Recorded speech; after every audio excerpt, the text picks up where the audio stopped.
हिंदी द्वार ज्ञान का सागर चैनल में आपका स्वागत है। आज हम मालती जोशी द्वारा रचित आउटसाइडर कहानी पर चर्चा करेंगे। क्लास 12 के इस वीडियो में यह बात जान लेनी ज़रूरी है कि 11 में ये कहानी ऑलरेडी पढ़ी जा चुकी है। इस परिचर्चा में केवल हम कुछ महत्वपूर्ण बिंदुओं पर ही बात करेंगे। आप अगर डिटेल्स में जानना चाहेंगे इस कहानी को तो आपको 11 के वीडियो में जाना पड़ेगा, और 11 का वीडियो जब 11 की क्लासेस आगे बढ़ेंगी तो उस समय बनाया जाएगा। बहरहाल आज हम कुछ प्रमुख बिंदुओं पर, इस कहानी की प्रमुख बिंदुओं पर चर्चा करेंगे। सबसे पहले आपको राइटर्स के बारे में, लेखिका के बारे में जान लेना चाहिए। मालती जोशी, हिंदी कहानी लेखिका मालती जोशी का जन्म 4 जून सन 1934 को औरंगाबाद में हुआ। औरंगाबाद, आप ध्यान रखिए, ये महाराष्ट्र का औरंगाबाद है, बिहार वाला औरंगाबाद नहीं है। इन्होंने आगरा विश्वविद्यालय से सन 1956 में हिंदी में एमए की उपाधि प्राप्त की। आपने अनगिनत कहानियाँ, बाल कथाएँ तथा उपन्यासों की रचना की हैं। इनमें से अनेक रचनाओं का विभिन्न भारतीय और विदेशी भाषाओं में भी अनुवाद किया जा चुका है। अभी ये जो है भोपाल में रहती हैं और साहित्य सृजन में संलग्न हैं। अपने आंगन की छाँव, परख, जीने की राह, दर्द का रिश्ता, आनंदी इनके प्रसिद्ध कहानी संग्रह है। इनकी कई कहानियों का रंगमंचन, रेडियो तथा दूरदर्शन पर प्रस्तुत किया जा चुका है। मालती जी की भाषा शैली अत्यंत रोचक, व्यवहारिक तथा सरस है। इनकी भाषा में बोलचाल के शब्दों की प्रचुरता है। मालती जी को हिंदी और मराठी की विभिन्न साहित्यिक संस्थाओं द्वारा सम्मानित व पुरस्कृत किया जा चुका है। इन्हें मध्य प्रदेश हिंदी साहित्य सम्मेलन द्वारा वर्ष 1998 के भवभूति अलंकरण सम्मान से विभूषित किया जा चुका है। इस वीडियो में आपको प्रमुख रूप से यह जान लेना ज़रूरी है कि जिन राइटर्स के बारे में हम बता रहे हैं तो उनकी रचनाओं को भी आप लोग ध्यान से देखिए, क्या क्या उनकी रचनाएं हैं। क्योंकि जब शॉर्ट क्वेश्चन की बारी आती है 2 नंबर, 1.5 नंबर, 1 नंबर के, तो उसमें इनकी रचनाओं को जो है केंद्र में रख करके क्वेश्चन बनाया जा सकता है। और सामने जो परीक्षा होने वाली है उस परीक्षा में जो मल्टीपल चॉइस टाइप के क्वेश्चंस हैं, तो उन क्वेश्चंस में ऑप्शनल क्वेश्चन जो होता है उसमें आपको कई सारे ऑप्शन दे दिए जाएंगे और पता चलेगा कि आपको जो ऊपर राइटर का नाम दिया हुआ है उस राइटर की कुछ एक कहानियाँ दे दी जाएँ 3 ऑप्शन में 3 कहानियाँ उसकी हों और एक उसकी ना हो। तो इस तरह से पूछा जा सकता है इसमें से कौन सी कहानी उनकी है, उनकी नहीं है। जैसे मैं बता रहा हूँ, अपने आंगन की छाँव, परख, जीने की राह, दर्द का रिश्ता, आनंदी, ये आपकी 4 कहानियाँ दी गई हैं। तो अंतिम वाली कहानी जो दर्द का रिश्ता, वहाँ हटा करके हम लिख दें कि आकाशदीप। अब पूछ दें कि इनमें से कौन सी कहानी जो है मालती जोशी द्वारा रचित नहीं है। तो अगर आप इसको अच्छे से पढ़े हैं तो आप ज़रूर बता दीजिएगा कि आकाशदीप कहानी जो है इनकी कहानी नहीं है। तो इस तरह से क्वेश्चन जो है बनेंगे। बहरहाल हम आज इस परिचर्चा को आगे बढ़ाएं, अपनी कहानी जो है आउटसाइडर पर आ जाएं। आउटसाइडर जो है एक ऐसी स्त्री की कहानी है, एक ऐसी महिला की कहानी है जिसने अपने परिवार को बनाने के लिए अपने भाई, अपनी बहन और अपनी माँ के विचारों का सम्मान करने के लिए अपनी पूरी ज़िंदगी जो है बर्बाद कर दी। उसने अपने लिए कभी सोचा नहीं। इस कहानी में जो नीलम है, कहानी की नायिका है, प्रमुख पात्र है। वह जो है पिताजी की मृत्यु के बाद माँ के जो है माँ का सहारा बनती है और अपने से छोटे भाइयों का, बहनों का पूरी तरह ख्याल रखती है। उनकी जो है पढ़ाई लिखाई का पूरा खर्च वहन करती है। इसके बाद वह जो है उनका शादी ब्याह भी जो है खुद ही कर देती है, लेकिन उसकी माँ जो है, नीलम की माँ, कभी भी अपनी इस बेटी की शादी के बारे में, इन सब के बारे में नहीं सोचती हैं। वह एकांगी होकर के केवल अपने दूसरे बच्चों के बारे में ज़्यादा सोचती हैं। मालती को एक तरह से जो है वो साइड कर देती हैं। इसलिए जो है हम एक तरह से देखें तो कहानी में आउटसाइडर जो है नामकरण जो है इसका जो है सटीक है, सार्थक है। दूसरी बात ये है कि ये तो पहला बिंदु हुआ कि कहानी जो है आउटसाइडर जो है किस तरह से कहानी का शीर्षक सार्थक है। दूसरी पॉइंट देखें तो उसके जो भाई हैं सुदीप और तुम्हारा सुजीत, दोनों भाई जो है और उसकी बहन जो पूनम है, तो पूनम तो अपने घर चली गई विवाह के बाद, लेकिन उसके जो भाई हैं सुजीत और सुदीप, दोनों जो है उसको जो है दरकिनार कर देते हैं।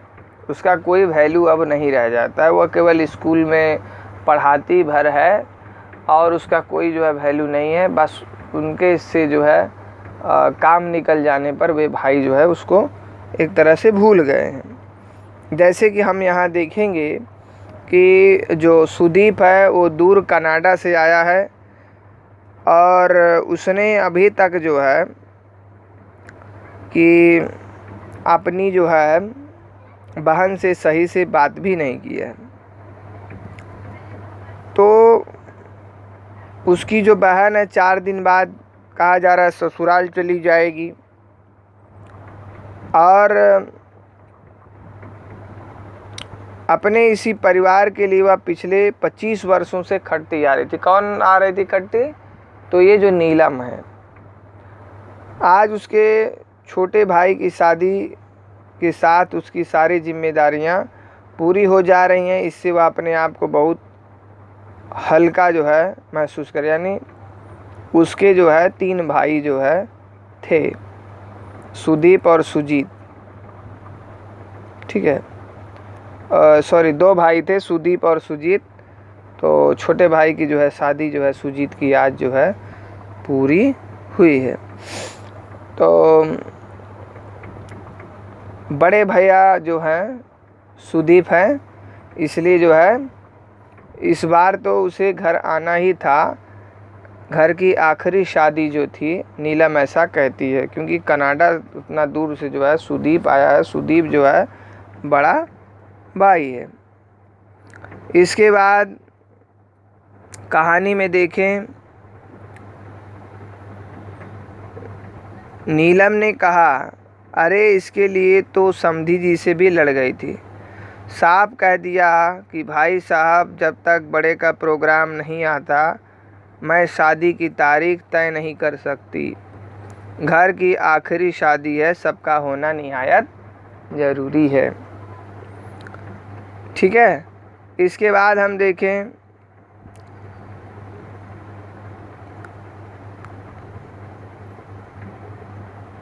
अब इसकी बेटी है। किसकी बेटी है? तो सुदीप की जो है एक बेटी है जिसका नाम है प्रिया। इसलिए वह कहता है कि दीदी तुमने मेरी छुट्टी का इंतज़ार किया, सचमुच बड़ा अच्छा किया, पर बार बार यह आखिरी शादी का जुमला क्यों रट रही हो? दीपू, मेरा मतलब इस जनरेशन की शादियों से था। तुम्हारी प्रिया तो अभी बहुत छोटी है। सुदीप को जो है प्यार से वह दीपू कहती है। मैं प्रिया की शादी की बात नहीं कर रहा। तो दरअसल हम लोग कहते कहते सुदीप चुप हो गया। सहारे के लिए उसने सुजीत और पूनम की ओर देखा। छोटा भाई जो है और उसके जो है जो बहन है। यानी ये लोग चाह रहे हैं कि इनकी जो है अब इनकी शादी कर दी जाए, इसकी नीलम की। बोल रहे हैं आप जिम्मेदारी से हो गई हैं तो आप भी अपना घर जो है बसा लीजिए। दीदी बड़े भैया का मतलब है कि अब आपकी सारी जिम्मेदारियां समाप्त हो गई हैं, अब आपको भी सेटल हो जाना चाहिए। But I am quite well settled.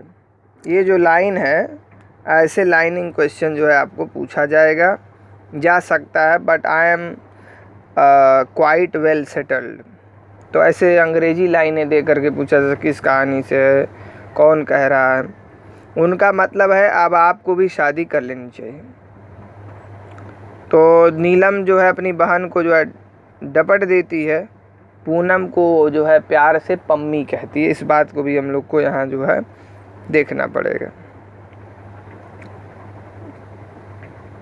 ठीक है। और उसका पति जो है नरेश है। सब यही चाहते हैं कि वह फिर से जो है शादी मतलब वह शादी करके अपना घर बसा लें।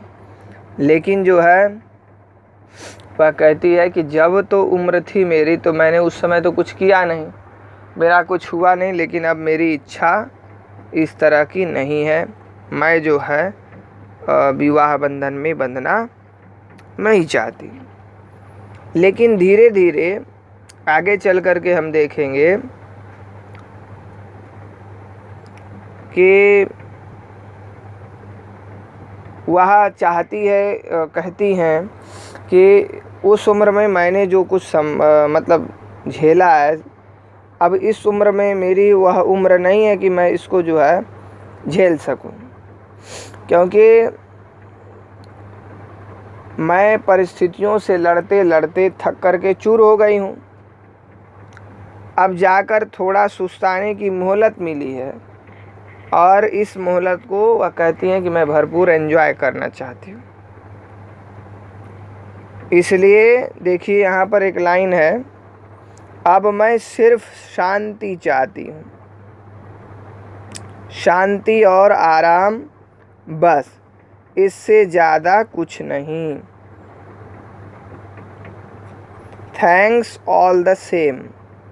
यह जो है नीलम आखिरी वाक्य जो है कह करके इनका मुंह जो है बंद कराती है। लेकिन यहाँ पर हम देखते हैं कि तीनों तो उठ जाते हैं।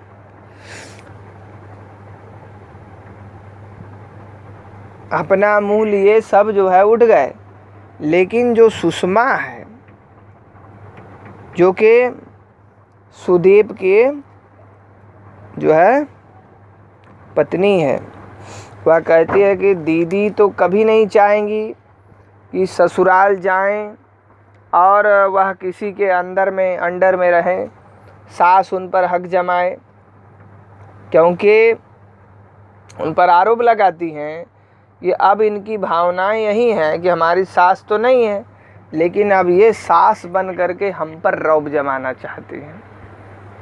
किस पे आरोप लगता है? नीलम पे। नीलम ने इतना कुछ किया इन लोगों के लिए, अब उन पर आरोप जो है लग रहा है कि ये सास बन करके हम पर धौस जो है जमाना चाहती हैं। अगर इनका विवाह हो गया तो इनको पति की बातें सहनी पड़ेंगी। लेकिन जो है अब ये ऐसा जो है करना इसलिए नहीं चाहती क्योंकि घर में इनका जो एक छत्र शासन है वह ख़त्म हो जाएगा। इन्होंने अब तक तो जो है ऐसा सोचा नहीं, लेकिन अब एक छत्र शासन करने के बाद अब इनकी इच्छा नहीं है कोई इनको शासन में ले। देखिए हम देख रहे हैं अनचाहे ही सारी बात नीलम के कानों से टकरा गई। उसने सोचा सुषमा ठीक ही कह रही है। इतने दिनों तक इस घर में एक छत्र शासन करने के बाद अब वह किसी का शासन स्वीकार नहीं कर पाएगी। शादी के इस पहलू पर तो उसने सोचा ही नहीं था। अच्छा ही हुआ जो यह किस्सा शुरू होने से पहले ही ख़त्म कर दिया। ये भी लाइन जो है आपको अंडरलाइन कर लेनी चाहिए। फिर आगे जो है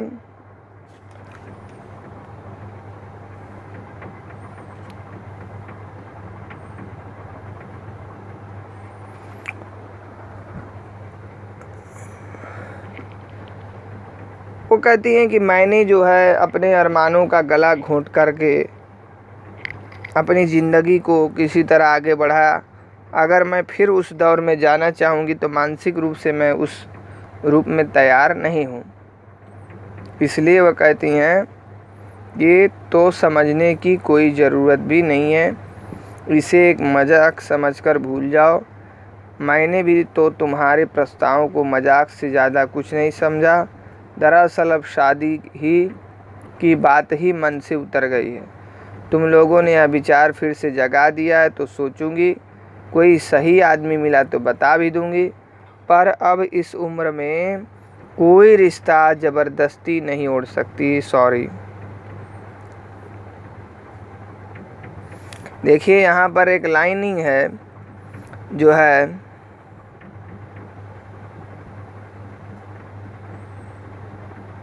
बहन जो है उसकी समझाती है, पूनम की दीदी तुमने लाख इस घर को अपने खून से सींचा हो, पर यह घर कभी तुम्हारा अपना नहीं हो सकता। तुम यहाँ हमेशा आउटसाइडर ही रहोगी, ऐसा उसकी बहन कहती है। देखिए, तुमने इस घर को लाख अपने खून से सींचा हो, पर यह घर कभी तुम्हारा अपना नहीं हो सकता। तुम यहाँ हमेशा आउटसाइडर ही रहोगी। यानी उसको बता रही हैं कि जब तक आप नौकरी कर रही हैं तब तक तो आपकी ये दोनों जो है भाभियाँ इज्जत कर रही हैं, सब कुछ कर रही हैं, लेकिन जहाँ आप रिटायर हो जाओगे तो आपकी जो है घर में फालतू सामान की तरह कीमत हो जाएगी और कोई आपको पूछेगा नहीं। अब उसकी इस बात को लेकर के जो है वह जो है सोचने लगती है कि कौन जो है उसको घर से निकालेगा। वो बोलने वाली थी अगर निकालेगा तो बहन के घर चली जाएगी। अब जो है उसकी पिछली ज़िंदगी के बारे में यहाँ पे दिया जाता है कि वह अपने भाई बहनों से बहुत प्यार करती है। अगर उसे शिकायत है तो केवल माँ से है। माँ हो कर के भी उन्होंने बहुत पक्षपात किया। कमाने का भार बड़ी बेटी के कंधों पर डालकर वे बाकी बच्चों का लालन पालन करती रहीं। उम्र नीलम की मुट्ठी में से रेत की तरह फिसलती रही और अम्मा जानकर अनजान बनी रही। पिता की आकस्मिक मृत्यु के बाद जब उसने घर की बागडोर संभाली थी तब यह नहीं सोचा था कि अब यही उसकी नीयत होगी। मन में एक क्षीण आशा थी कि कल वो भाई जब किसी लायक हो जाएंगे तो वह अपनी ज़िंदगी जी सकेगी, पर वह आशा दुराशा ही साबित हुई। ऐसी जो है लाइनिंग जो है आ सकती है, क्वेश्चन आ सकता है कौन सी आशा थी, कौन सी उम्मीद थी। तो उम्मीद यही थी, उसने सोचा था कि बड़े भाई की शादी हो जा रही है, उसके बाद बड़ा भाई कामकाज करने लगेगा तो मैं भी अपने जिम्मेदारियों से मुक्ति पा जाऊंगी, मैं भी जो है अपना शादी ब्याह कर लूँगी। लेकिन ऐसा नहीं हुआ, उसको तो पूरा जो है पिता का जो है काम जो है देखना पड़ा। ठीक है, तो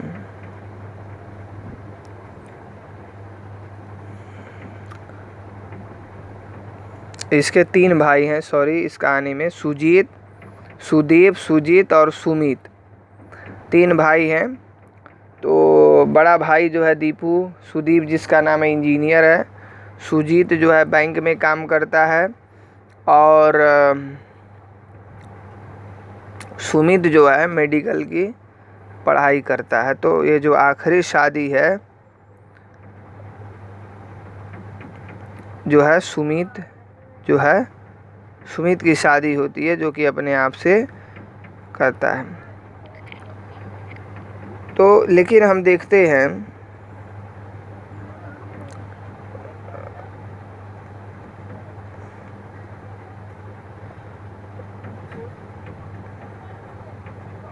यहाँ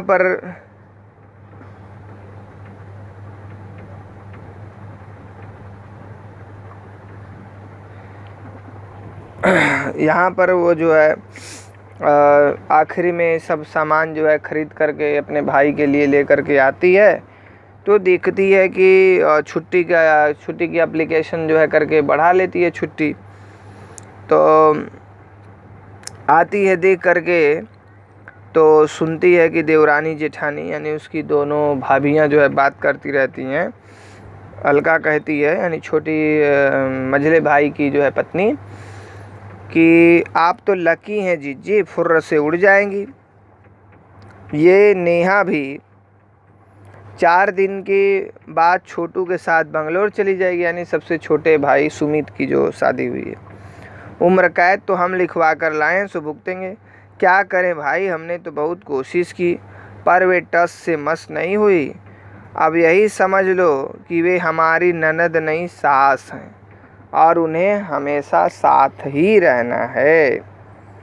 ऐसा जो है अलका मझले भाई की पत्नी जो है कहती है।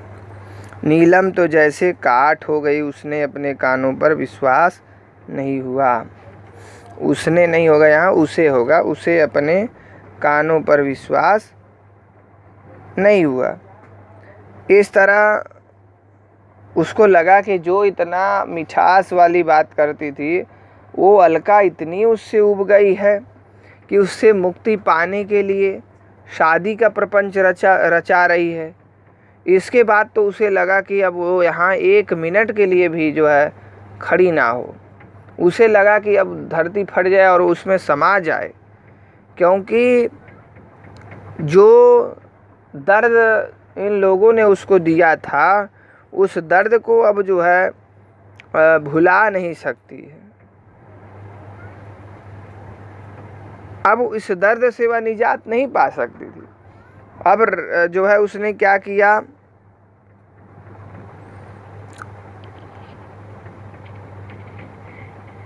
उसने जब मैडम के पास छुट्टी की दरख्वास्त बढ़ाई थी तो मैडम ने कहा था कि नीलम अब तुम यहाँ इस शहर में नहीं रह सकती हो, तुम्हारा जो है ट्रांसफ़र किया जा रहा है। तो लेकिन वो बड़े गर्व के साथ कही थी कि मेरे भाई मुझे दूर नहीं जाने देंगे।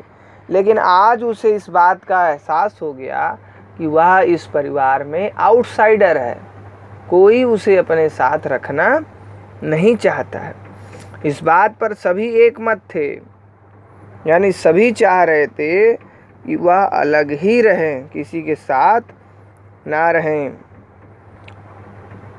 पर कहाँ किसी ने भी तो प्रतिवाद नहीं किया। पम्मी ठीक ही कह रही थी, यानी अपनी बहन पूनम को कह रही थी, बल्कि उसने तो रिटायरमेंट के बाद की बात कही थी। पर नीलम को लग रहा था कि घर में उसकी हैसियत अभी से किसी फालतू सामान की सी हो गई है। यानी उसको इस बात का एहसास हो गया कि परिवार के सभी लोग, उसके सभी भाई उसको आउटसाइडर ही समझते हैं। इस प्रकार से हम देखें तो एक आउटसाइडर उसकी माँ ने समझ लिया। माँ ने उसको एक तरह से बहिष्कृत कर दिया। माँ को केवल कमाई से मतलब था। उसके बाद जब भाइयों को कुछ लायक बनाई तो उसने बड़े भाई को लायक बनाई। तो उसने सोचा था अब उसका जो है अपना ज़िंदगी बसा लेगी, अपनी ज़िंदगी अपने हिसाब से जिएगी, लेकिन वो अभी संभव नहीं हुआ। यहाँ पर तीसरी बात हम देख रहे हैं कि सभी परिवार के लोग, सभी भाई जो है उसको अलग से जो है रखना चाहते हैं, मतलब अलग देखना चाहते हैं, कोई उसके साथ रहना नहीं चाहता है। इस तरह से जो है वह एक तरह से आउटसाइडर जो है इस परिवार के लिए जो है साबित हुई है। इस तरह से हम देखें तो कहानी का जो शीर्षक है सार्थक है, इस तरह भी लिखा जा सकता है इन 3 घटनाओं को लेते हुए, और यही कहानी का सारांश भी जो है बनता है। और रही बात, मैंने कहा आप इसको अच्छे से देखिएगा, और 11 के वीडियो में मैं इस पर अच्छा खासा जो क्वेश्चन है आंसर है मैं अवेलेबल कराऊंगा, क्योंकि इसका क्वेश्चन आंसर अभी तक जो है किसी गाइड बुक में, मेरे पास जो बुक है उसमें नहीं है, तो मैं इसका क्वेश्चन आंसर जो है आपको प्रोवाइड कराऊंगा। और तब तक के लिए धन्यवाद। नेक्स्ट वीडियो में हम लोग फिर मिलेंगे, जो कि हम लोग सती कहानी पर इसी तरह की चर्चा करेंगे। ठीक है, धन्यवाद।